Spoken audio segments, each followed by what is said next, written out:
नमस्कार दोस्तों, एक बार फिर से आप सभी का स्वागत है आपके अपने चैनल सीक्रेट ज्ञानी पर। दोस्तों, उम्मीद करता हूँ आप सभी स्वस्थ होंगे, मस्त होंगे, ज़िंदगी के मज़े ले रहे होंगे। और हाँ, एक बार फिर से आप सभी को ज्ञानी की राम राम। दोस्तों, जिनका मेडिकल नहीं हुआ है वो थोड़ा परेशान होंगे, बट आप परेशान ना होइए, होता है, मैंने भी वो स्ट्रेस झेला है। और भाई मैं क्या बताऊँ, शाम तक तो मेरा सर दर्द से फटने लगा था जिस दिन मेडिकल हुआ था। लेकिन ठीक है, फिर भी मैं आपको सलाह यही दूंगा कि भाई ये टेंशन वेंशन लेने से कुछ होता नहीं है। होता भाई ये जो होता है, बाकी आप चेकअप वगैरह करा के जैसे भी है, जो जहाँ जिसका मेडिकल है, आप लोग अपनी तरफ से जाइए एकदम फिट होके, और फिट होकर आइए, यही मेरी शुभकामना होगी। जिनको री मेडिकल मिला है उनके लिए भाई शुभकामना ही दे सकते हैं दोस्त, उससे ज़्यादा कुछ कर नहीं सकते। तो फिलहाल जिस बारे में मैं बात करने आज आया हूँ, 3 पॉइंट्स हैं। पहला ये कि आज 1 नवंबर है, और आपने सुना होगा कि माहौल बनाया जा रहा था कुछ दिन पहले से ही कि 1 नवंबर को केस की सुनवाई होनी है, 1 नवंबर को हमारे पक्ष में फैसला आ सकता है। फाइनल हियरिंग में आ गई है सारी रिटें। भाई फाइनल हियरिंग में कहाँ से आ गए, अभी तो एडमिशन के लिए है, अभी तो डॉक्यूमेंटेशन पूरा नहीं हुआ है, आप फाइनल हियरिंग बता रहे हो। पता नहीं कौन पढ़ा के चला जाता है भाई इनको कानून, हमारे बस की तो नहीं है। तो फिलहाल जैसा मैं आपको बता रहा हूँ कि आज हाँ 1 नवंबर को डेट लगी हुई थी, और इनका सीरियल नंबर 80 था। तो होता ये है प्रोसेस कि आप सुबह जाके मेंशनिंग करवाते हो कि कोर्ट में आप बोलते हो कि भैया देखो हमारा मामला बहुत अर्जेंट है, और हमारी जो है केस को लिस्ट किया जाए, प्रायोरिटी पे लिस्ट किया जाए, केस की मेंशनिंग कर ली जाए। तो जब आप ऐसा करवाते हो तब आपकी हियरिंग हो जाती है, अदरवाइज आपका मामला जो है वो अच्छा लंच के बाद मैक्सिमम मामले सुने नहीं जाते। तो इसके साथ भी यही हुआ कि ये आज सुना नहीं गया है, और मुझे लगता है कि इसको कम से कम 1-2 हफ्ते बाद की डेट मिल जाएगी। और जिस हिसाब से रवैया है यहाँ पे, दोनों पक्षों की मैं बात कर रहा हूँ, कोई पक्ष जाके मेंशनिंग करवा सकता था, चाहे वो भर्ती बोर्ड हो या सामने वाले बच्चे हों, तो किन्हीं ने भी मेंशनिंग नहीं करवाई, जिससे इसकी सुनवाई नहीं हो पाई। और अब आगे देखो कब की डेट मिलती है, फिर वही है कि डेट पे डेट चलती रहेगी। आप लोग भी बहुत ज़्यादा, आज तो मैं देख रहा था कोई लोड ही नहीं ले रहा था कोर्ट केस की। आज हमारे ग्रुप में ये सारी बातें ही नहीं चल रही थी। तो ठीक है, अब आप लोग इन्जॉय करिए, कोई दिक्कत नहीं है। तो हुआ कुछ नहीं भाई, सुनवाई नहीं हो पाई इसकी, और अगला जो लेफ़्ट ओवर लिखा हुआ है, अगला जो डेट होगा वो अब देखो कब की निकलती है, वो पता चलेगा क्या होता है, कैसे होता है। अगली डेट के बारे में भी अभी कोई जानकारी नहीं मिली है, वो कल पता चल जाएगी, तो मैं बता दूंगा किसी वीडियो वगैरह में। बाकी अब इस पर बहुत ज़्यादा बात नहीं करना है, कोई इंपॉर्टेंट जानकारी हो तो मैं देता रहूँगा। यूपीएसआई ट्रेनिंग कब तक, ये सवाल भी अब शुरू हो गया है।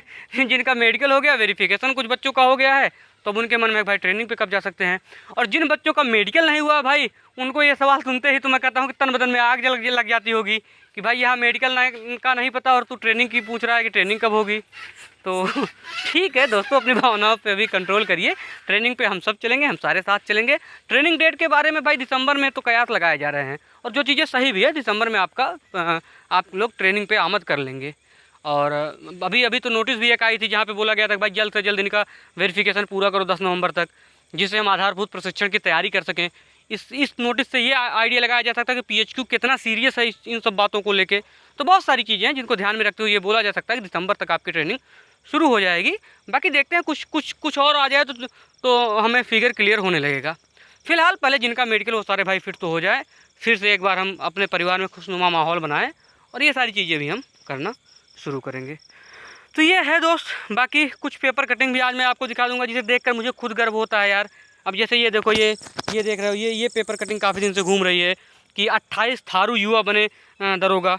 तो ये बहुत मतलब ये जो गांव होते हैं, जो भारत नेपाल सीमा के गांव हैं, सीमा पे गांव हैं, वो थोड़ा बैकवर्ड गांव माने जाते हैं। मतलब उनमें अभी उतनी सुविधाएं वहाँ के लोगों को नहीं मिल पाई जितनी अदर स्टेट के अदर जो विकसित शहर हैं उनको मिल पाई। जैसे अब जो बच्चा दिल्ली, मेरठ या गाजियाबाद में पला बड़ा है, उसके साथ जब आप यहाँ भारत नेपाल बॉर्डर के बच्चे का कंपटीशन करोगे, थोड़ी सी सुविधाएं उसको नहीं मिल पाई हैं। ऐसी चीज़ों में भी जब बच्चे निकल के आ रहे हैं तो बहुत बड़ी बात है, और ये अपने मेहनत से आए हुए हैं। अब कोई गधा ही होगा जो ऐसे बच्चों को बोलेगा कि ये 15 लाख देकर आए हैं। तो ये सारी चीज़ें हैं बड़ी, अब तो बड़ी खुशी होती है भाई। मैं देख रहा हूँ अब जितने लोग सिलेक्ट हो गए, जिनका मेडिकल हो गया है, अब सबको सम्मान भी मिलना धीरे धीरे शुरू हो गया है। न्यूज़पेपर्स की हेडलाइन बन रही है, जैसे ये देखो, ये मुझे किसी ने भेजी है, ये देखो सम्मानित हो रहे हैं भाई लोग। बहुत अच्छी बात है दोस्तों, आप भी इन सब चीज़ों का मज़ा लीजिए, केस वेस का चक्कर छोड़िए, होना जाना कुछ नहीं है। ये एक किसी भाई का ट्वीट है जिसका नाम मैंने हाइड कर दिया है। बस मैं आपको दिखाना चाहता हूँ कि माननीय महाराज जी, हमारा पूरा परिवार हमारे सिलेक्शन को लेके बहुत खुश है, क्योंकि मैं उस परिवार से आता हूँ जहाँ रहने को मकान नहीं है। हम लोग गांव की झोपड़ी में जीवन यापन करते हुए वहीं से पढ़ाई की और यूपीएसआई भर्ती में सेलेक्ट हुए हैं। भर्ती के लिए सहृदय धन्यवाद। आप देख सकते हो भाई का टेबल है, भाई की छप्पर है, और ये देखो अपना हेडफोन वगैरह लगा के यहीं पे पढ़ा हुआ होगा, ये उसकी बुक्स वगैरह हैं। तो भाई ऐसे ऐसे बैकग्राउंड्स के लोग जब आप लोग आ रहे हैं हमारे डिपार्टमेंट में हमारे साथ, तो बहुत अच्छी बात है। और ऐसे ऐसे भाई निकल के आ रहे हैं जो आने वाले समय में मुझे लगता है कि इस भर्ती में एक से बढ़ के एक काम करने वाले हैं। तो ये छोटी सी बात थी दोस्त। बाकी आपके भाई का चैनल है, इसे सब्सक्राइब करिए।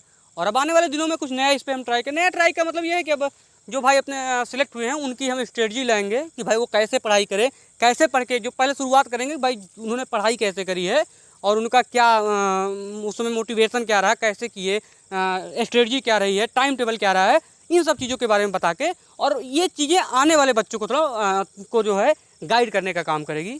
तो आपसे ये अनुरोध भी है कि अगर कोई आपका ऐसा है परिचित जो तैयारी कर रहा है या फिर जिसे गाइडेंस की ज़रूरत है, तो उसको आप चैनल का लिंक शेयर कर सकते हैं। क्योंकि अब आने वाले दिनों में हम लोग इस पे काम करेंगे कि हम अपने सिलेक्शन से जो भाई हमारे नहीं सिलेक्ट हुए हैं या जिनको गाइडेंस का अभाव है या जिनको ये चीज़ें की ज़रूरत है, रणनीति की ज़रूरत है, मार्गदर्शन की ज़रूरत है, उनका कैसे फ़ायदा कर सकते हैं, हम इस पे काम करेंगे। तो अगर आप हो सके तो आप किसी न किसी भाई के पास ये चैनल को पहुंचाइए। और आने वाले दिनों में उनको मैं ये गारंटी देता हूं कि जो इस भर्ती के अच्छे अच्छे लोग हैं, जो कि 350 प्लस वाले स्कोर किए हुए हैं, उन लोगों को भी मैं इस चैनल पे लेके आऊँगा और उनकी रणनीति मैं यहाँ पे शेयर करवाऊँगा। तो ठीक है दोस्तों, यही बात थी, इससे ज़्यादा क्या ही बोला जाए। स्वस्थ रहिए, मस्त रहिए, कोई दिक्कत नहीं, मेडिकल फिट हो जाएंगे। जो फिट हो गए उनको बधाई, जो नहीं फिट हुए वो फिट हो जाएंगे उनको भी बधाई। जय हिंद।